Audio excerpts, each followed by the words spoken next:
देश की अदालतों में आम आदमी की याचिकाएं दबी पड़ी रहती हैं। अदालतों में आम लोगों के करोड़ों केस पेंडिंग हैं।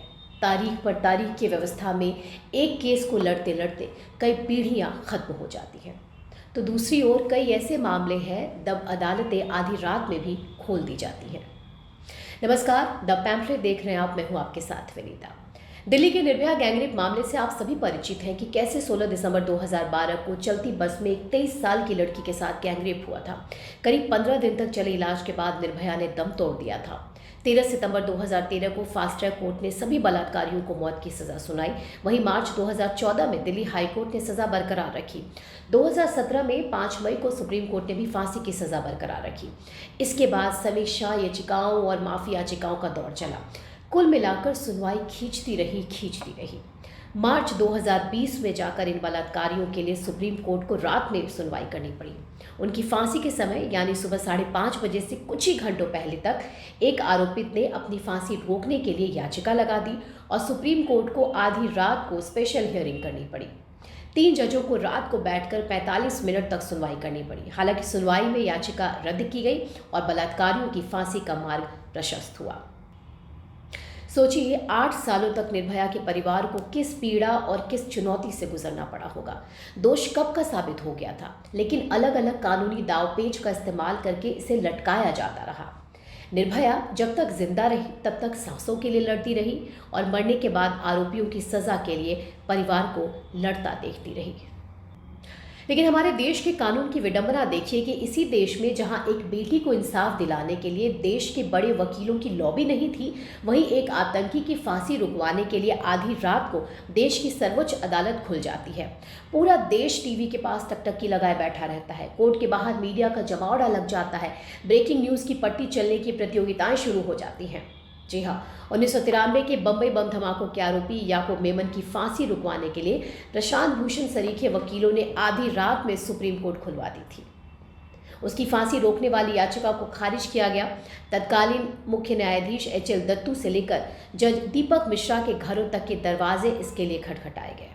उससे पहले सुबह के 3 बजे सुप्रीम कोर्ट कभी नहीं खुली थी। सोचिए, 2007 में ही उसका दोष सिद्ध हो गया था, लेकिन फांसी होते होते 8 साल लग गए। 30 जुलाई 2015 को उसे नागपुर में फांसी पर लटकाया गया। मतलब कुछ लोगों के लिए तारीख पर तारीख वरदान साबित हो जाती है। अब आप सोचिए, क्या एक आम आदमी की इतनी हैसियत है? सवाल ये है कि एक गरीब आदमी न्याय के लिए CJI के घर का दरवाज़ा जाकर खटखटाए तो क्या होगा? आपको याद होगा, इसी देश की न्याय व्यवस्था सलमान खान को गिरफ्तारी के केवल 4 घंटों के भीतर जमानत दे देती है। वहीं आम आदमी को जहां तारीख पर तारीख मिलती है, वहीं आतंकी बलात्कारियों के लिए आधी रात को भी सुप्रीम कोर्ट खड़ी हो जाती है। निर्भया को देर से मिले इंसाफ के लिए सिर्फ कोर्ट ही नहीं बल्कि उस समय की UPA सरकार भी जिम्मेदार थी। देश में बलात्कार की घटनाओं को रोकने के लिए बलात्कार संबंधित कठोर कानून फ्रेमवर्क को लागू करने में कांग्रेस पार्टी का रवैया ढुलमुल था। निर्भया कांड के बाद भी कांग्रेस पार्टी महिला सुरक्षा के प्रति कितनी बेपरवाह थी, ये इस बात का सबूत है। दरअसल कांग्रेस की अगुवाई वाली UPA 2 सरकार ने रिटायर्ड CJI JS वर्मा की अगुवाई में 3 सदस्यीय टीम का गठन किया था, जिसमें जांच और कानूनी फ्रेमवर्क में बदलाव के सुझाव दिए गए, जिससे देश में बलात्कार की बढ़ती घटनाओं को कम करने में मदद मिल सके। समिति की तरफ से 23 जनवरी 2013 को रिपोर्ट सबमिट की गई थी। इंडियन एक्सप्रेस के साथ एक इंटरव्यू में न्यायमूर्ति वर्मा ने यह खुलासा किया था कि एक कांग्रेस सदस्य 5 जनवरी की आधी रात को उनके घर आया था। उन्होंने पार्टी के सुझावों को व्यक्तिगत रूप से समिति को सौंपने पर जोर दिया था। न्यायमूर्ति वर्मा ने पत्र को स्वीकार करने से साफ इनकार कर दिया और कांग्रेस सदस्य को पत्र को या तो गेट पर छोड़ने को कहा या फिर अगले दिन विज्ञान भवन में समिति के दफ्तर में देने के लिए कहा। इस घटना के बाद सोनिया गांधी ने जस्टिस वर्मा को फोन किया और व्यक्तिगत रूप से अपनी पार्टी के प्रतिनिधि के दुर्व्यवहार के लिए माफी मांगी थी। मीडिया रिपोर्ट के मुताबिक पूर्व CJI ने यह भी खुलासा किया था कि तत्कालीन केंद्रीय गृह मंत्री सुशील कुमार शिंदे, जिन्होंने समिति को नियुक्त किया था, समिति के साथ एक बार भी उन्होंने बातचीत तक नहीं की थी। कमेटी की रिपोर्ट को लेकर कांग्रेस पार्टी इतनी बेपरवाह थी कि रिपोर्ट को स्वीकार करने के लिए ना तो सुशील कुमार शिंदे और ना ही तत्कालीन केंद्रीय गृह सचिव आर.के. सिंह मौजूद थे। इतना ही नहीं, जेएस वर्मा ने निर्भया गैंगरेप के तत्काल बाद सरकार और वरिष्ठ अधिकारियों के रवैये की भी आलोचना की थी। उन्होंने खुलासा करते हुए कहा था कि मैं गृह सचिव को पुलिस आयुक्त की पीठ थपथपाते देख हैरान रह गया। कम से कम इतना तो किया जा सकता था कि शहर के असुरक्षित होने के लिए लोगों से माफी मांगी जा सकती थी। न्यायमूर्ति वर्मा ने समिति को अपनी सिफारिशें भेजने के मामले में उस समय की यूपीए 2 सरकार के ढुलमुल रवैये पर भी निशाना साधा था। उन्होंने कहा था कि समिति को दुनिया भर से सभी क्षेत्रों के लोगों से 80,000 सिफारिशें मिली। पूर्व सीजेआई इस तथ्य से निराश थे कि अधिकारियों की कुछ सिफारिशें मंगलवार शाम 5 बजे तक आई, जबकि रिपोर्ट अगले दिन बुधवार को गृह मंत्रालय को सौंपी जानी थी। न्यायमूर्ति वर्मा ने कहा कि समिति के गठन के लिए जिम्मेदार लोगों ने समय पर अपनी सिफारिशें भेजने की जहमत नहीं उठाई।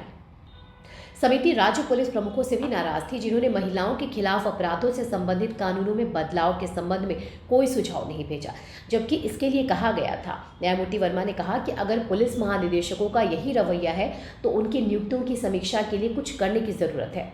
समिति ने सरकार को सौंपी अपनी 630 पन्नों की रिपोर्ट में आपराधिक कानूनों में संशोधन का सुझाव दिया ताकि बलात्कारियों को अधिक सजा का प्रावधान किया जा सके। लेकिन हद तो तब हो गई जब दिल्ली की मुख्यमंत्री, जो खुद एक महिला थी, हम बात कर रहे हैं स्वर्गीय शीला दीक्षित की, जिन्होंने एक टीवी इंटरव्यू में कहा था कि 2012 के निर्भया गैंगरेप को मीडिया में बहुत बढ़ा चढ़ाकर दिखाया गया। आखिर में सवाल ये कि बलात्कार जैसे जघन्य को भी शासन प्रशासन इतने हल्के में क्यों लेता है? क्यों ऐसे मामलों को सालों लग जाते हैं और इंसाफ की उम्मीद में पीड़िता और उसका पूरा परिवार सरकार और प्रशासन से उम्मीद लगाए बैठा रहता है? निर्भया गैंगरेप को 11 साल हो गए। जब भी ये दिन आता है, यकीनन न सिर्फ दिल्ली बल्कि देश के अलग अलग जगहों में रहने वाली बेटियां निर्भया का जिक्र ज़रूर करती होंगी। आप बने रहिए द पैम्फलेट के साथ और भी खबरों के लिए। तब तक के लिए नमस्कार।